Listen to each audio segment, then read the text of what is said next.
Tenangkan RI soal konflik Indo-Pasifik, Perdana Menteri Australia hubungi Presiden Jokowi usai hadiri KTT G20 Bali. Is the invasion of a sovereign state in contravention of international laws and in contravention of something that we had regarded, I think, the idea that there would be a land war in Europe of the type that we are seeing.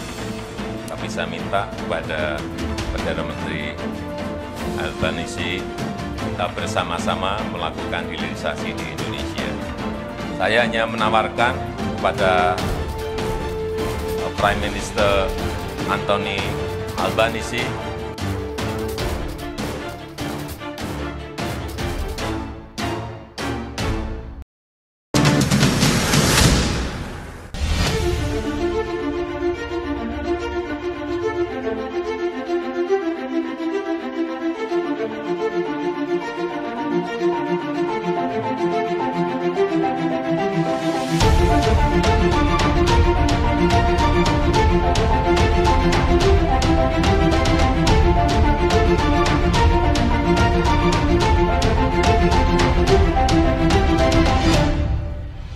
Memperingati 30 tahun kemitraan ASEAN-India, Indonesia mendorong kemitraan ASEAN-India dapat difokuskan pada 3 hal, yaitu menjadikan kawasan Indo-Pasifik sebagai kawasan yang stabil, damai, dan sejahtera, kerjasama kesehatan, dan kerjasama di bidang pangan. Hal tersebut Presiden Republik Indonesia Joko Widodo sampaikan saat mengikuti KTT ke-19 ASEAN-India di Hotel Soka Phnom Penh pada hari Sabtu. Dalam KTT tersebut hadir pemimpin ASEAN dan Wakil Presiden India Jagdeep Dhankhar. Indo-Pasifik adalah kawasan yang strategis, maka kawasan ini tidak luput dari rivalitas yang jika tidak dikelola dengan baik akan dapat menjadi konflik terbuka. ASEAN-India harus dapat menjadi guardian bagi stabilitas dan kemakmuran di Indo-Pasifik, kata Presiden Jokowi. Presiden mengingatkan Indo-Pasifik harus diisi dengan kerjasama konkret dan oleh karena itu Indonesia mengundang India dalam Indo-Pacific Infrastructure Forum yang akan diadakan tahun depan saat Indonesia menjadi ketua ASEAN. Kedua, kerjasama kesehatan termasuk kerjasama di bidang pengadaan bahan baku, obat, dan obat-obatan. Ujarnya, Kepala Negara menghimbau jangan sampai terjadi kembali terputusnya rantai pasok bahan baku, obat, dan obat-obatan di masa mendatang. Ketiga, kerjasama di bidang pangan.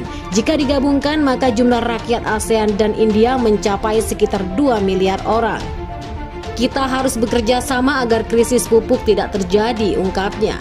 Presiden menambahkan berdasarkan laporan Global Crisis Response Group mengatakan bahwa jika krisis pupuk terjadi maka akan berdampak pada produksi beras tahun depan. Mempengaruhi lebih dari 3 miliar orang, ASEAN-India harus menjadi pendorong agar krisis pupuk dapat dihindari, pungkasnya. Turut hadir mendampingi Presiden Jokowi dalam KTT ke-19 ASEAN-India, yaitu Menteri Koordinator Bidang Politik Hukum dan Keamanan Mahfud MD, Menteri Koordinator Bidang Perekonomian Airlangga Hartarto, Menteri Luar Negeri Retno Marsudi, dan Menteri Sekretaris Negara Pratikno. Sebagai mitra wicara pertama yang menjalin kemitraan komprehensif strategis dengan ASEAN, Australia dan ASEAN memiliki peran penting untuk membangun kawasan Indo-Pasifik yang stabil, damai, dan sejahtera.